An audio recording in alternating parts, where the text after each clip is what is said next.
Muito bem, pessoal, professor Felipe Borst na área, para a gente dar continuidade, dar início, às nossas resoluções de questões de concurso. Então, vamos nessa.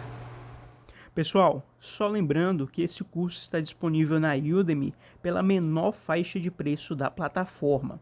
O curso é formado por teoria e exercícios, questões resolvidas, que a gente vai adicionar novas à medida em que formos produzindo, tá certo?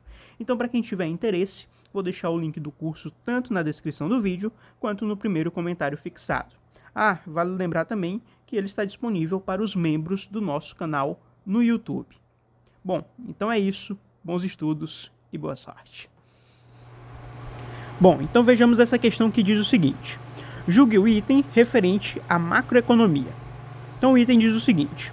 No cálculo do Produto Interno Bruto, famoso PIB, deduzem os serviços e bens intermediários, certo? Isso aqui também é importante, para evitar dupla contagem. Os bens e serviços finais são medidos pelo preço em que chega ao consumidor, certo? Bens e serviços finais são medidos pelo preço que chegam ao consumidor, incluídos os impostos sobre os produtos comercializados. Trata-se, portanto, de um indicador do fluxo novo de bens e serviços finais produzidos no período, e não da riqueza do país. A gente precisa dizer se isso está certo ou errado. Pessoal, questão interessantíssima. Então, olha só, pessoal. O PIB, o Produto Interno Bruto, é basicamente uma medida de valor monetário total dos bens e serviços finais produzidos dentro de uma determinada economia durante determinado período, normalmente um ano. Tá certo?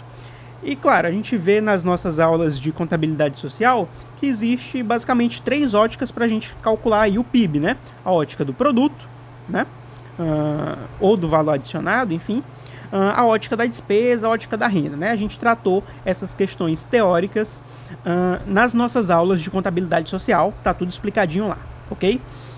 Bom, e de fato, pessoal, do PIB a gente deve excluir os bens e serviços intermediários, Os bens e serviços intermediários são aqueles que são utilizados para a produção de outros bens e serviços.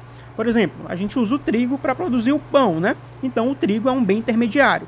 Então, ao calcular o PIB, a gente vai considerar apenas o valor dos bens e serviços finais. Justamente porque se eu incluísse o trigo também, eu iria ter uma dupla contagem, que é contar aí 2 vezes o trigo, porque o trigo, se você incluísse, o trigo iria entrar lá no cálculo e também iria entrar já dentro do pão, como componente do pão.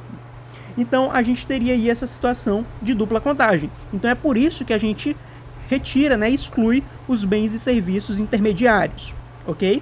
Até aqui, tudo correto, ok? E aqui, a inclusão de impostos sobre o produto. Pessoal, o valor dos bens e serviços finais, ele é medido a preços de mercado, E isso inclui os impostos sobre os produtos, Como no caso do ICMS, enfim. Os impostos, eles são adicionados ao custo de produção para determinar o preço da venda final, pessoal. E isso significa que o PIB, ele reflete justamente o valor pago pelo consumidor, incluindo aí esses impostos, tá certo? E, por fim, tá dizendo que é um indicador de fluxo de novos bens e serviços finais produzidos no período, e não de riqueza no país. Pessoal, o PIB é um indicador de fluxo de bens e serviços finais produzidos durante determinado período em determinado país, tá certo? Ele mede justamente a produção e a atividade econômica, pessoal. Só que ele não é uma medida direta de riqueza, porque a riqueza reflete o estoque acumulado de ativos e recursos ao longo do tempo. O PIB, ele mede apenas um fluxo de produção em um momento específico, em um ano. Ok? É por isso é importantíssimo a gente diferenciar essas variáveis de fluxo e as variáveis de estoque. A riqueza seria uma variável de estoque. O PIB é uma variável de fluxo. Ele é um indicador justamente do fluxo dos novos bens e serviços finais produzidos durante determinado período, pessoal. Então, tudo isso aqui que está sendo dito nesse item está absolutamente certo. Tudo corretíssimo, ok? E esse tipo de questão aqui é fundamental para a gente poder discutir, para fortalecer o nosso domínio teórico acerca da contabilidade social, que é aí, sem sombra de dúvida, uma das matérias mais importantes dentro da economia. tá certo, pessoal? A gente discutiu com mais detalhes todos esses elementos nas nossas aulas de contabilidade social. Se você estiver aí querendo reforçar o estudo, veja, reveja, qualquer dúvida fique à vontade para perguntar, que a gente vai tentar responder aí o mais rápido possível, tá certo? Pessoal, então é isso. Com isso a gente encerra por aqui a nossa resolução. Qualquer dúvida fique à vontade para perguntar, a gente vai tentar responder o mais rápido possível.